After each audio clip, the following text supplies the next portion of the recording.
कितने दुख की बात है, आए दिन समाचारों में हमें ये सुनने को मिल रहा है कि पत्नी से प्रताड़ित पति ने अपनी जान दी।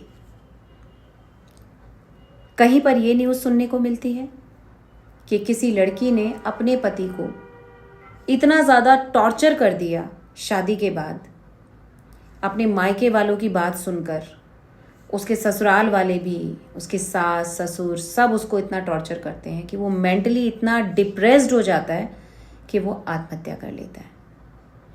अब मुझे एक बात बताइए, जिन रिश्तों को जीने के लिए एक लड़की बचपन से सपने सजाया करती थी, लड़की और लड़के, आज वो जहर क्यों बन गए हैं?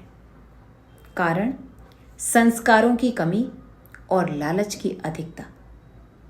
आज के समय में बहुत सारे ऐसे लोग भी हैं जो अपनी बेटियों की शादी इस इंट्यूशन से करते हैं कि आज हम यहाँ शादी करेंगे, उसके बाद हमें मोटी एलिमनी लेनी है और उसके बाद में हम फिर कहीं और किसी मुर्गे को फंसाएंगे।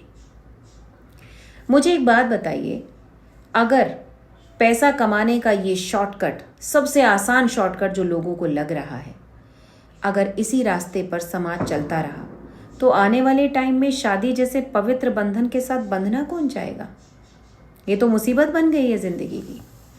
हर व्यक्ति जो इस तरीके के ट्रॉमा से गुजरता है आफ्टर मैरिज, क्यों करेंगे लोग शादी? माता पिता अपनी बेटियों को संस्कार देना ही नहीं चाहते क्योंकि माता पिता में ही संस्कार नहीं है।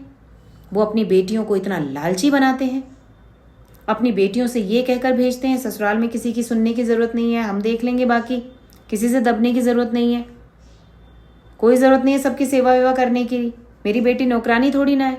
लेकिन वही माँ जो अपनी बेटी को ये वाली सलाह देती है, वो अपनी बहू को पूरे दिन किचन में पेले रखती है।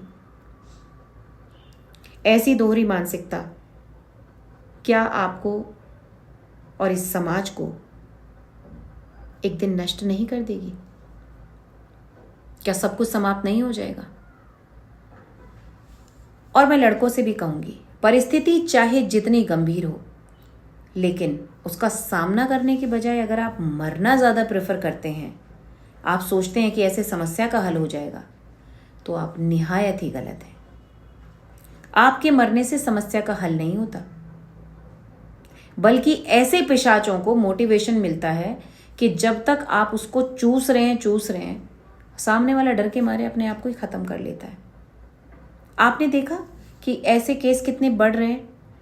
ऐसा भी नहीं है कि दुनिया समाज इतना जाग गया है कि ये केस कम हुए हैं, ये बढ़ रहे हैं अब समय के साथ। कानून व्यवस्था फीमेल्स को इतना ज़्यादा सपोर्ट कर रही है कि उनकी गलत चीज़ों में भी उनको कोई देखने वाला नहीं। पुरुषों को अब एक तरफा कर दिया गया है कहीं ना कहीं, उनको कोई सुनने वाला नहीं। मुझे लगता है कि किसी भी कानून, किसी भी व्यवस्था से ज़्यादा ज़रूरी सामाजिक व्यवस्था की आवश्यकता है। यहाँ संस्कार केवल माता पिता अपनी बेटियों को ही ना दें, अपने बेटों को भी दें। उन्हें बताएं कि ज़िंदगी में लड़ा जाता है, इस परिस्थितियों से हथियार डाल के मरा नहीं जाता। इन परिस्थितियों से लड़ना और उन्हें लड़के हराना, ये एक लौता विकल्प है।